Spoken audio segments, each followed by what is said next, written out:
Assalamualaikum students, welcome to online class subject chemistry class 10th। I am miss Hira. जैसे कि students हम लोगों ने अपना चैप्टर नंबर 3 स्टार्ट किया हुआ है ऑर्गेनिक केमिस्ट्री का। ऑर्गेनिक केमिस्ट्री में हम लोग डिफरेंट टॉपिक्स पढ़ चुके हैं। इसके अंदर हम लोगों ने ऑर्गेनिक केमिस्ट्री के इंट्रोडक्शन को देखा। उसके बाद हम लोगों ने इसमें ऑर्गेनिक केमिस्ट्री को ऑर्गेनिक कंपाउंड्स को किस तरीके से रिप्रेजेंट कर सकते हैं, उन 4 फार्मूलास के बारे में पढ़ा।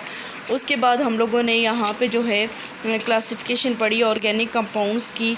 आज का जो हमारा टॉपिक है वो है diversity and magnitude of organic compounds. Diversity हम लोग सिंपली कह सकते हैं इकसाम, एंड मैग्नीट्यूड साइज़ वगैरह ऑर्गेनिक कंपाउंड की कौन कौन सी इकसाम है, कैसे वो हमारे पास जो है वो लाई करते हैं अर्थ के ऊपर। ठीक है, अब इस टॉपिक के अंदर हम लोग देखेंगे कि हमारे पास क्या डाइवर्सिटी है, कौन कौन सी इकसाम है, क्या साइज़ है ऑर्गेनिक कंपाउंड्स का और ये किस वजह से। Diversity and magnitude of organic compounds जो है due to unique property of carbon bonding and its structure. ये डाइवर्सिटी या मैग्नीट्यूड ऑर्गेनिक कंपाउंड्स की किस वजह से है, यूनिक प्रॉपर्टी ऑफ कार्बन की वजह से और उसकी स्ट्रक्चर की वजह से। Carbon unique bonding properties allow करते हैं formation of variety of structures को including chains.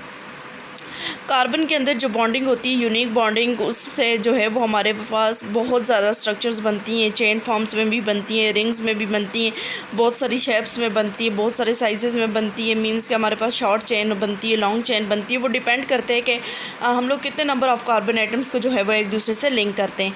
Carbon can make bond with many other types of atoms. इसके अलावा कार्बन जो है, हमने कहा था इसमें हम लोग इसके डेरिवेटिव्स को भी देखते हैं, तो दूसरे टाइप ऑफ एटम के साथ भी जो है वो बॉन्डिंग करते हैं, जैसे हाइड्रोजन, ऑक्सीजन, नाइट्रोजन वगैरह।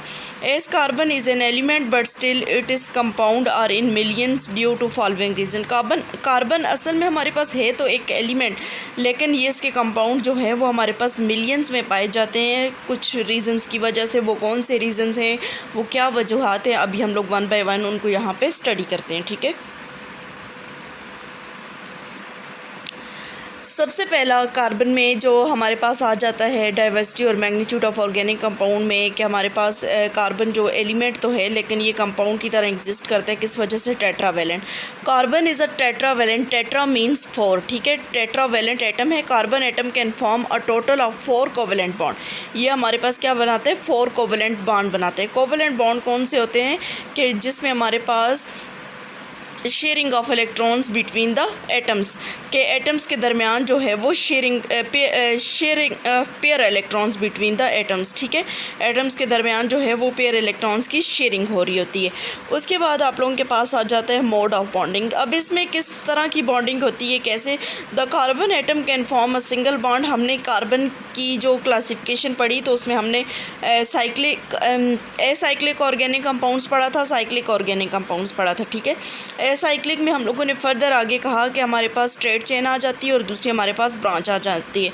फिर हमने कहा कि straight and branch chain both are saturated and unsaturated. Saturated compounds are those in which carbon contains single bond, and unsaturated compounds are those in which carbon contain double bond.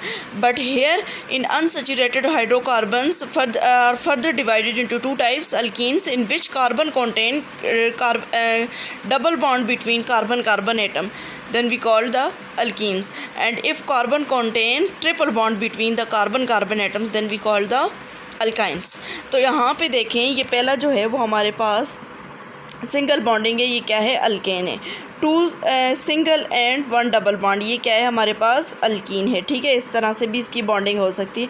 मतलब कि हमारे पास यहाँ पे बॉन्डिंग को show कर रहा है कि इसके अंदर सिंगल बॉन्डिंग भी हो सकती है, डबल भी हो सकती है। बहुत साइड पे डबल बॉन्डिंग कर सकते हैं, एक साइड पे ट्रिपल बॉन्डिंग, एक साइड पे सिंगल बॉन्डिंग। क्योंकि इस कार्बन को ये लिखने का तरीका बताया है कि ये जो कार्बन 4 बॉन्ड बना रहे हैं, 4 बॉन्ड सेटिस्फाई कर रहे हैं, 1 2 3 4, इसने हर जगह पे 4 बॉन्ड बनाने हैं। यहाँ पे 2 ये हो गए, तीसरा ये, चौथा ये, यहाँ पे 2 ये हो गए, 2 ये हो गए, 4, इसी तरह से 3 और 1 4।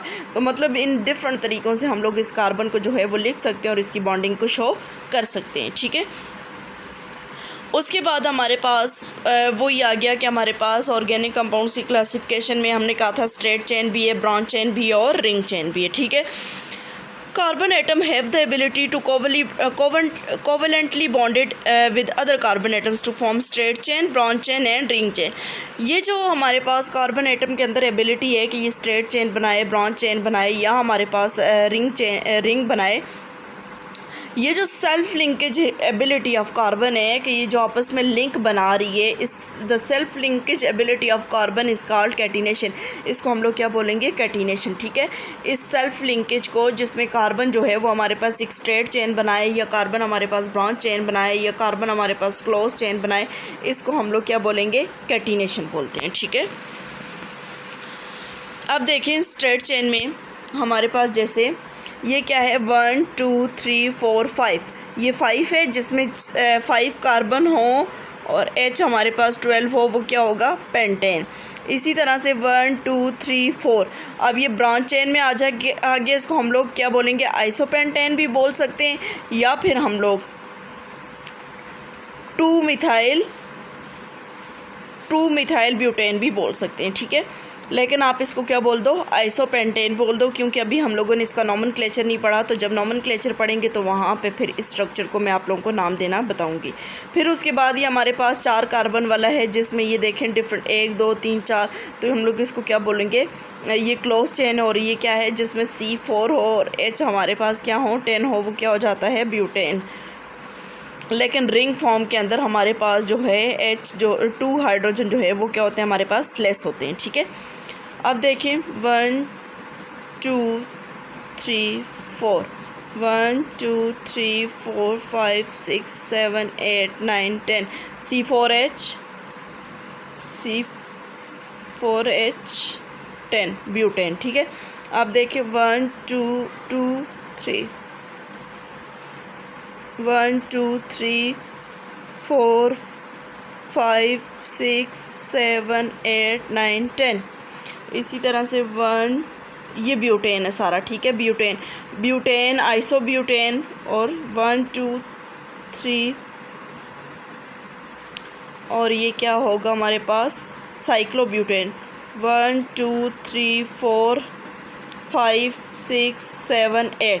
तो मैंने क्या कहा था कि जब भी रिंग फॉर्म में आएगी उसमें 2 हाइड्रोजन क्या होंगे? उसका हमारे पास डिफरेंस आएगा. ठीक है. तो ये क्या है? आइसोब्यूटेन. इसी तरह आप प्रोपेन को भी लिख सकते हैं 3 तरीक़ों से. ठीक है. स्ट्रेट चेन में भी लिख सकते हैं, ब्रांच चेन में भी लिख सकते हैं और रिंग फॉर्म में भी लिख सकते हैं. और ये जो लिखने का तरीका है, ये जो सेल्फ कैटिनेशन है, ये जो सेल्फ लिंकेज है, इनकी आपस में एक दूसरे को जोड़े रखा हुआ है, इस प्रॉपर्टी को या इस फिनोमेना को हम लोग क्या बोलते हैं? यहाँ पे कैटिनेशन का नाम देते हैं. ठीक है. उसके बाद हमारे पास चौथी जो टाइप आ जाती है carbon bonding to other elements. हमने पहले ही कहा था कि यहाँ पे हम लोग इसके डेरिवेटिव्स को स्टडी करते हैं. तो कैटिनेशन के अलावा कार्बन एटम जो है वो बाइंड हो जाते हैं इजीली विद अदर एलिमेंट्स, जैसा कि हम लोगों ने क्लासिफिकेशन ऑफ ऑर्गेनिक कंपाउंड्स के अंदर जो है वो स्टडी किया था हेट्रोसाइक्लिक ऑर्गेनिक कंपाउंड्स में, जिसमें हमने ये कहा था कि ऑर्गेनिक कंपाउंड जो हैं वो कंटेन करेंगे 1 और more other atoms than carbon. Carbon के अलावा एक या एक से ज़्यादा एटम्स को भी क्या कर सकते हैं? कंटेन कर सकते हैं. ठीक है. तो कैसे? जैसे हमारे पास ये भी कार्बन है, ये भी कार्बन है, ये भी कार्बन, लेकिन एक ऑक्सीजन इसने कंटेन किया तो फ्यूरेन.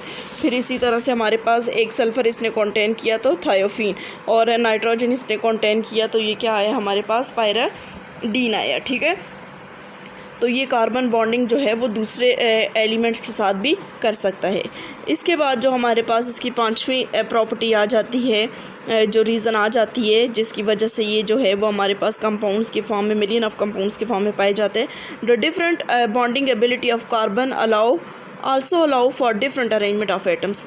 डिफरेंट बॉन्डिंग होने की वजह से हमने कहा कि इसमें हम लोग सिंगल बॉन्डिंग कर सकते हैं, डबल बॉन्डिंग कर सकते हैं, इसमें हम लोग स्ट्रेट चेन बना सकते हैं, रिंग चेन बना सकते हैं, ब्रांच चेन बना सकते हैं. उस वजह से फिर इसके डिफरेंट अरेंजमेंट हो जाती है कार्बन एटम्स की. This means that the organic compounds में contain the same atom but different properties.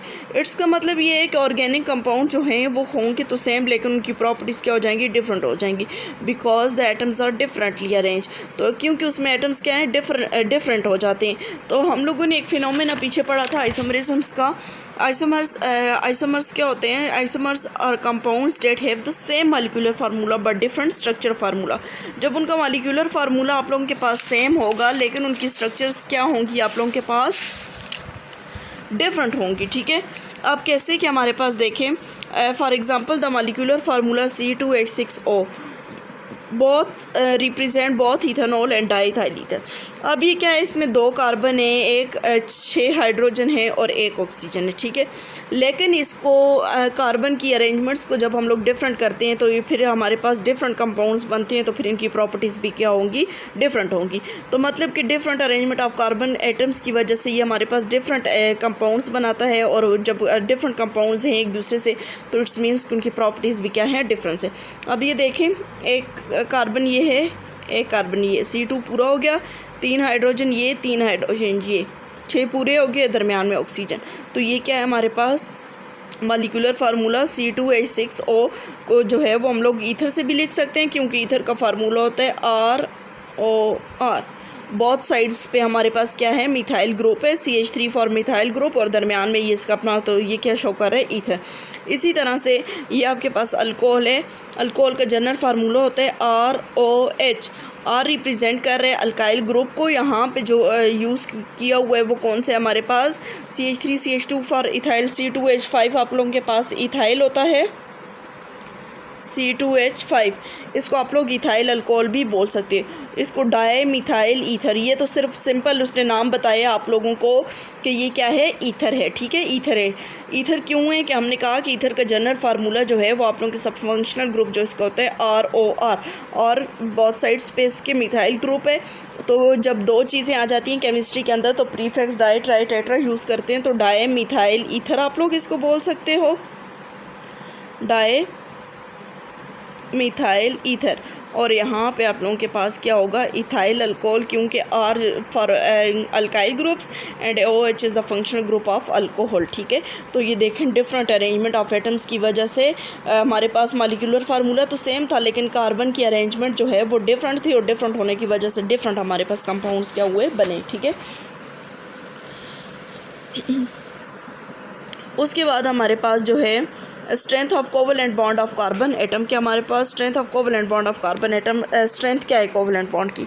The size of the carbon atom is very small due to which the carbon atoms forms covalent bond. Size of carbon atom जो है वो बहुत ज़्यादा small होता है, क्योंकि यहाँ पे क्या हो रहे होते हैं, कोवलेंट बॉन्डिंग हो रही होती है with each other and with other elements such as, अपने कार्बन के साथ भी और दूसरे एलिमेंट्स के वगैरह के साथ भी, जैसे हाइड्रोजन के साथ हो गया, ऑक्सीजन के साथ हो गया, नाइट्रोजन के साथ sulphur halogen. This property of carbon enables it to form large number of compounds. और ये जो प्रॉपर्टी है कार्बन्स की, ये हमारे पास large number of organic compounds जो हैं बनते हैं इसमें, ठीक है। स्ट्रेंथ ऑफ कोवलेंट बॉन्ड में हमने ये कहा कि हमारे पास ये जो है इसका साइज़, कार्बन एटम का साइज़ बहुत ज़्यादा स्मॉल होता है, क्योंकि इसमें हमारे पास कोवलेंट बॉन्डिंग हो रही होती है, और कोवलेंट बॉन्डिंग में हम लोग क्या कहते हैं कि शेयरिंग ऑफ इलेक्ट्रॉन पेयर्स, ठीक है, बिटवीन द एटम्स। और यहाँ पे शेयरिंग करते हैं ये हाइड्रोजन के साथ, ऑक्सीजन, नाइट्रोजन, जिसके साथ भी, और इस वजह से ये जो है हमारे पास large number of organic compounds बनाते हैं। तो ये वो 6 रीजंस थे जिसको हम लोगों ने यहाँ पे स्टडी किया, जिसकी बेसिस पे जो है वो हमारे पास ऑर्गेनिक कार्बन जो है एक एलिमेंट्स जो है हमारे पास मिलियंस ऑफ ऑर्गेनिक कंपाउंड्स क्या करता है, बनाता है, ठीक है। होम टास्क आप लोगों का रिवाइज करना है इस लेक्चर को, इस लेक्चर से रिलेटेड नेक्स्ट क्लास के अंदर मैं आप लोगों से क्वेश्चनिंग करूँगी।